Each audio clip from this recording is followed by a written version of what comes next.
नमस्कार दोस्तों, स्वागत है आपका हमारे YouTube चैनल में। आज हम बात करने वाले हैं हिंदी मॉडल पेपर के प्रश्नों के बारे में, जो कि एसएससी जीडी के लिए है। तो देरी ना करते हुए करते हैं स्टार्ट। आपके सामने ये रहा पहला प्रश्न। यहाँ पे देखिए क्या कह रहा है पहला प्रश्न।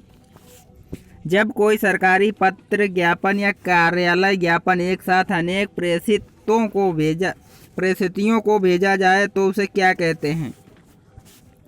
तो क्या कहते हैं उसे? 6 नंबर में देखिए, उसे परिपत्र कहते हैं। परिपत्र होता क्या है? जब कोई सरकारी पत्र या ज्ञापन एक साथ अनेक विभागों, अधिकारियों तथा कर्मचारियों को भेजा जाता है उसे परिपत्र कहते हैं या गस्ती पत्र कहते हैं। परिपत्र की यही विशेषता है कि प्रेषक एक ही अधिकारी होता है और पाने वाले अनेक होते हैं। तो समझ गए होंगे कि परिपत्र किसे कहते हैं। बढ़ते हैं अपने अगले प्रश्न की तरफ। 7 नंबर में देखिए, जब एक अधिकारी दूसरे अधिकारी को व्यक्तिगत नाम से पत्र लिखता है तो उसे क्या कहते हैं? उसे अर्धशासकीय पत्र कहते हैं। अर्धशासकीय पत्र क्या होता है? सरकारी अधिकारियों के मध्य सरकारी काम से व्यक्तिगत शैली में लिखे जाने वाले पत्रों को अर्धशासकीय पत्र कहते हैं। इन पत्रों में व्यक्तिगत पत्रों की भांति आत्मीयता और भावुकता के दर्शन होते हैं। अर्धशासकीय पत्र कहलाता है। अगला प्रश्न देखिए, एक विद्यार्थी को अपने स्कूल के प्रधानाचार्य को अभिनिवेदन में क्या लिखना चाहिए? तो 8 नंबर में क्या है? आपका आज्ञाकारी शिष्य लिखना चाहिए। एक विद्यार्थी और प्रधानाचार्य के बीच गुरु और शिष्य का संबंध है, अतः शिष्य को अपने अभिनिवेदन में आपका आज्ञाकारी शिष्य लिखना चाहिए। ऑप्शन नंबर सी हमारा राइट आंसर हो जाएगा। 9 नंबर प्रश्न क्या है? संक्षेपण मूल पाठ से कितने शब्दों में लिखना चाहिए? तो संक्षेपण को 1/3 भागों में लिखना चाहिए। अगला प्रश्न देखिए, हिंदी में ध्वनियाँ कितने प्रकार की होती हैं? 10 नंबर में हिंदी में ध्वनियाँ 4 प्रकार की होती हैं। कौन कौन सी? भाषा की सबसे छोटी इकाई ध्वनि है। ये ध्वनियाँ हैं ह्रस्व स्वर, जिन स्वरों के उच्चारण में सबसे कम समय लगता है उन्हें ह्रस्व स्वर कहते हैं। जैसे छोटा आ, छोटी ई, छोटू उ और री। दूसरा हो गया दीर्घ स्वर, जिन स्वरों के उच्चारण में 2 गुना समय लगता है। जैसे बड़ा आ, बड़ी ई, बड़ा उ, ए, आए, ओ, आओ। और तीसरा हो गया प्लुत स्वर, जिन स्वरों के उच्चारण में ह्रस्व स्वर से 2 गुने से भी ज़्यादा समय लगता है। जैसे ओम हो गया, री हो गया। और चौथा व्यंजन, ये स्वरों की सहायता से बोले जाते हैं। तो हिंदी में ध्वनियाँ 4 प्रकार की होती हैं। आपको समझ में आ गया होगा। आते हैं अपने अगले प्रश्न की तरफ। 11 नंबर में क्या कह रहा है? मात्रा के आधार पर स्वर कितने प्रकार के होते हैं? तो 11 नंबर में मात्रा के आधार पर स्वर 2 प्रकार के होते हैं। कौन कौन से होते हैं देख लेते हैं।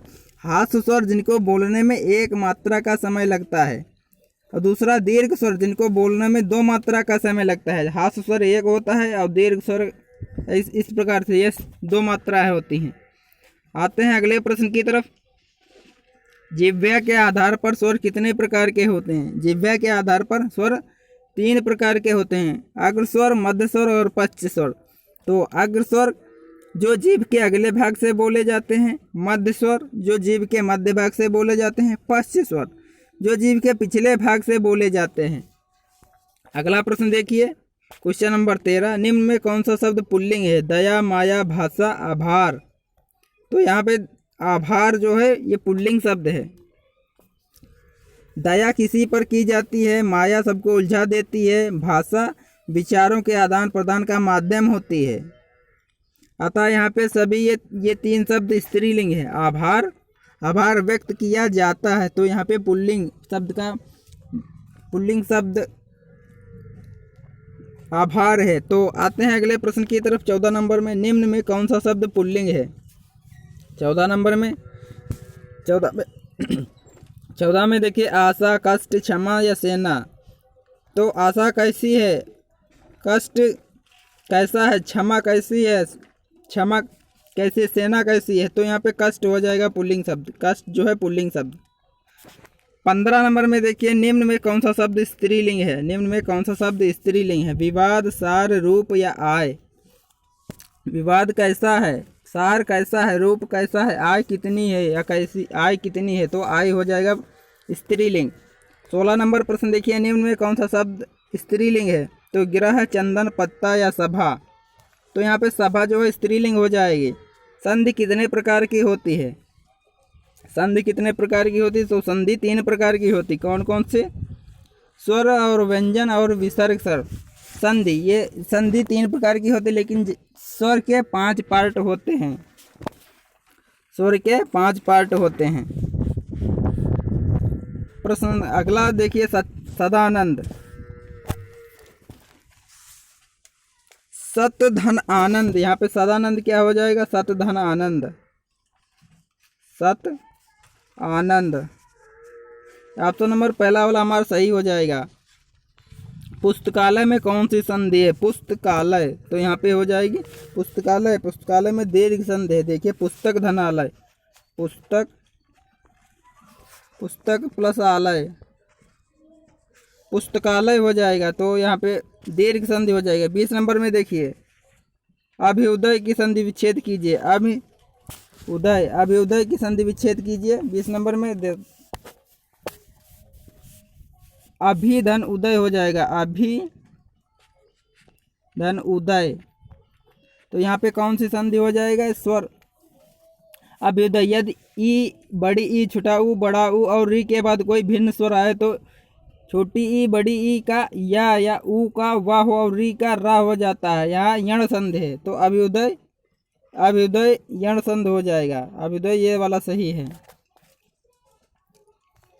यथासंभव में कौन सा समास है, यथासंभव, यथासंभव मतलब अव्ययीभाव, पहला पद, इसका पहला पद अव्यय होता है और यह क्रिया विशेषण के रूप में प्रयुक्त होता है, जैसे यथाशीघ्र, प्रतिदिन, अनुशासन आदि, अतः यथासंभव अव्ययीभाव समास है।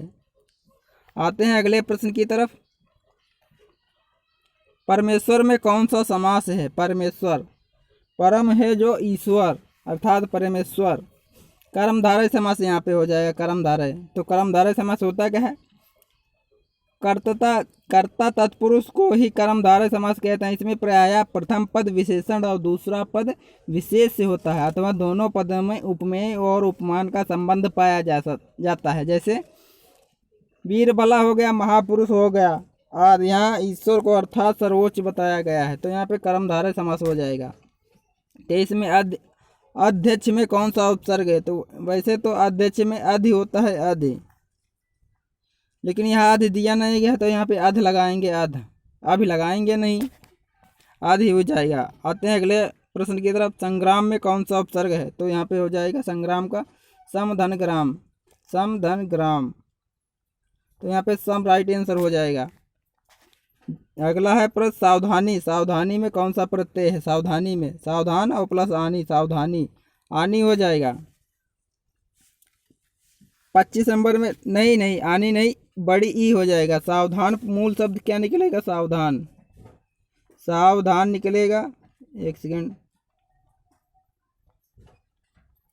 और ई बड़ी यहाँ पे निकल जाएगी, तो सावधानी, यहाँ पे बड़ी ई अब प्रत्यय निकल जाएगा, सावधानी। अगला प्रश्न देखिए 26 नंबर प्रश्न। 26 में क्या कह रहा है, जिंदगी में कौन सा प्रत्यय है, जिंदगी में कौन सा प्रत्यय है, तो जिंदगी में बड़ी ई प्रत्यय है, जिंदगी में बड़ी ई प्रत्यय है। आते हैं अपने अगले प्रश्न की तरफ। 27 नंबर में निम्न में कौन सा शब्द तत्सम है, तत्सम कौन सा होता है 27 का, तो 27 में पिया, मोर, चार, ये तो सब तद्भव हैं, लेकिन यहाँ पे प्रिय जो है ये तत्सम शब्द है। प्रिय संस्कृत के मूल शब्द का ही भांति है, इसीलिए तत्सम शब्द है। आते हैं अगले प्रश्न की तरफ। निम्न में कौन सा शब्द तत्सम नहीं, तत्सम नहीं तद्भव बताना है, तो 28 नंबर में कौन सा हो जाएगा, तो वचन तत्सम है, श्लाका तत्सम है, तिक्त तत्सम है, लेकिन चार जो है चार तद्भव है। चार का क्या होता है, चतुर्थ होता है। 29 नंबर प्रश्न देखिए, निम्न में कौन सा विदेशज है, विदेशज है, जूता, तेंदुआ और नाव, ये सभी देशज हैं, लेकिन रिक्शा रिक्शा कौन सा शब्द है? ये विदेशी शब्द है। आते हैं अगले प्रश्न की तरफ। गाय कौन सी संज्ञा है? गाय,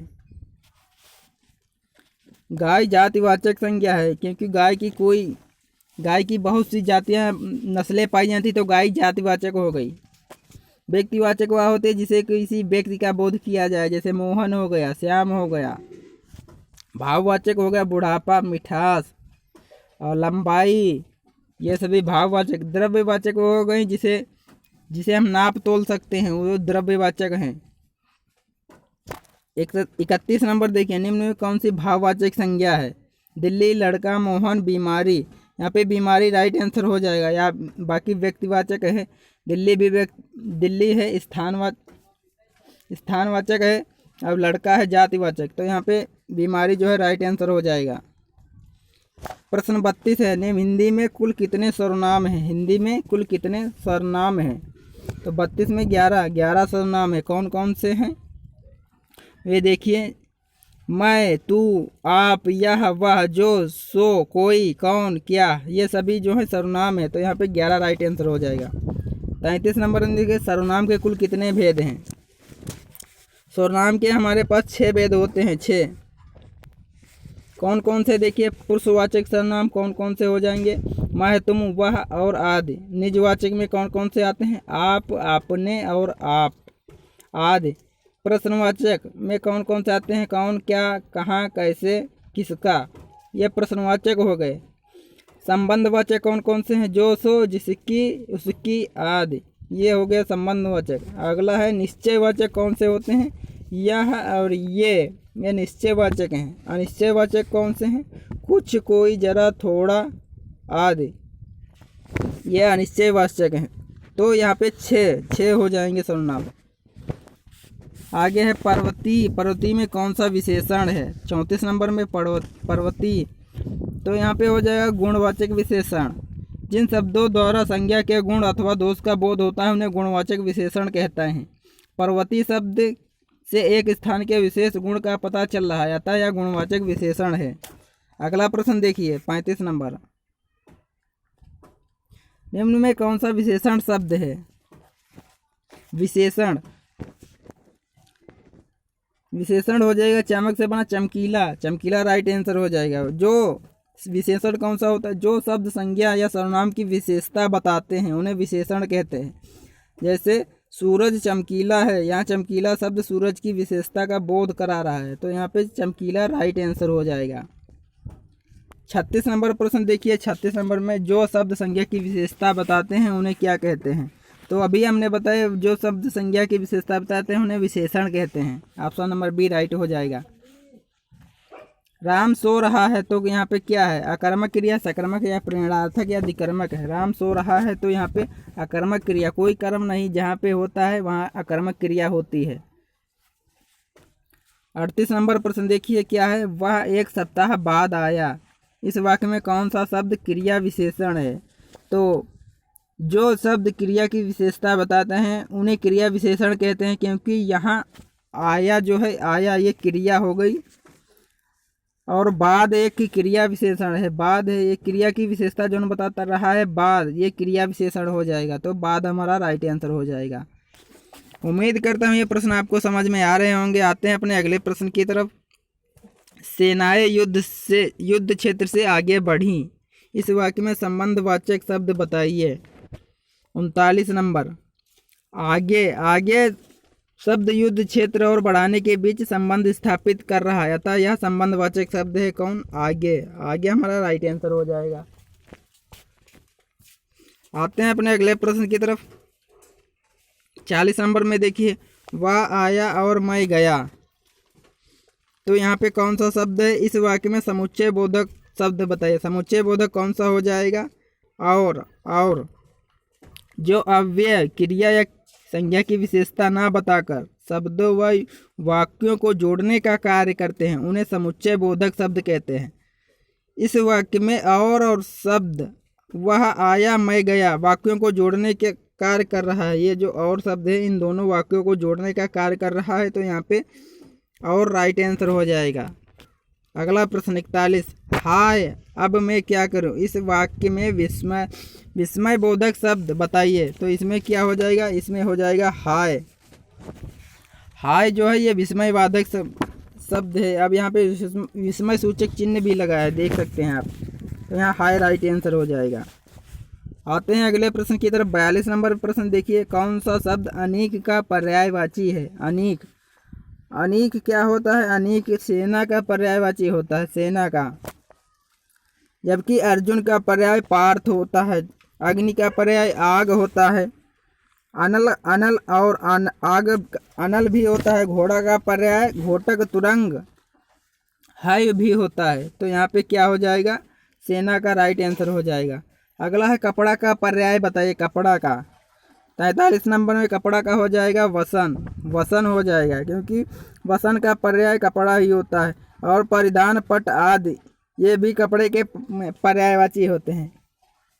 गगन का पर्याय जो होता है ये अंबर होता है, अंबर। आसमान, नभ आदि। जंगल का होता है अरण्य, कानन। अगला क्या है, अगला देखिए 44 नंबर, आकाश का विलोम शब्द बताइए। आकाश का क्या होता है, आकाश का पाताल होता है। धरती, धरती का क्या होता है, आकाश होता है। धरती, धरती का आसमान होता है, लेकिन आकाश का क्या हो जाएगा, पाताल हो जाएगा। अनर्थ का होता है अर्थ। अगला देखिए प्रश्न यहाँ पे, पृथ्वी का विलोम शब्द बताइए। पृथ्वी 45 नंबर में, 45 नंबर में पृथ्वी क्या हो जाएगा, आकाश। आकाश हो जाएगा। और पाताल का भी आकाश होता है। अगला प्रश्न देखिए, अभय और उभय शब्द का सही युग्म शब्द बताइए। अभय क्या होता है, उभय क्या होता है। 46 नंबर में अभय का अर्थ होता है निर्भय। अभय का अर्थ होता है निर्भय। और उभय का अर्थ होता है जो दोनों में हो, जो दोनों में है। तो अभय और उभय, निर्भय, ये ऑप्शन नंबर पहला राइट आंसर हो जाएगा। Option number A. 47 नंबर देखिए, अली और अली। अली और अली देखिए क्या हो जाएगा यहाँ पे 47 नंबर में।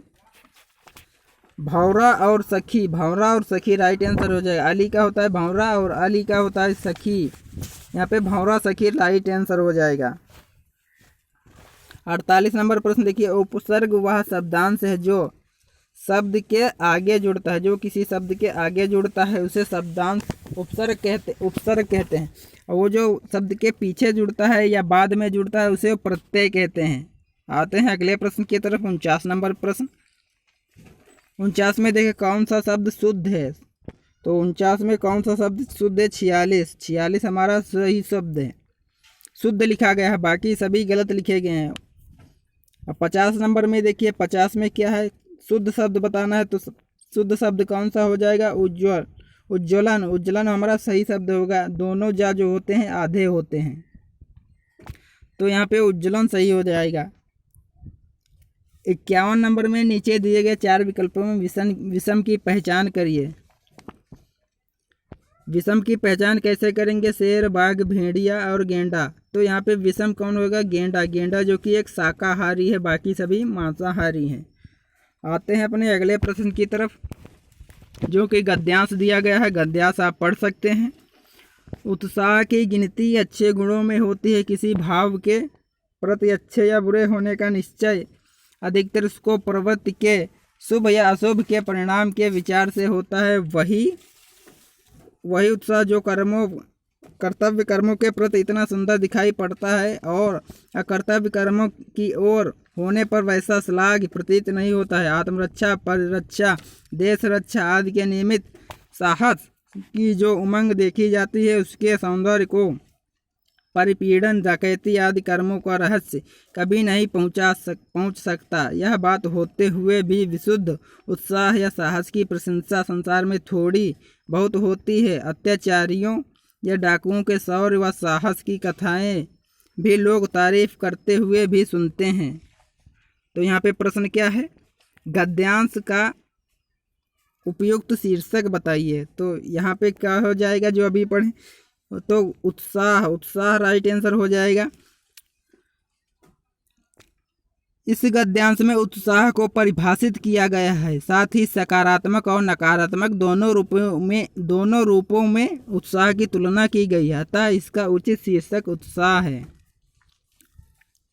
अगला प्रश्न एक और गद्यांश लिया हूँ, तो यहाँ पे आप देखकर अपने आंसर बताइए। कुंती अपने लाडले को, अपने हृदय के टुकड़े को, अपने प्यारे नवजात शिशु को नदी में छोड़कर लौट आई। वह छोटी नदी थी, वायु अनुकूल थी, देव की गति जानी नहीं जाती थी। वह नदी चंबल नदी में जाकर मिलती है। अब शिशु की पिटारी बहती बहती चंबल नदी में आ गई।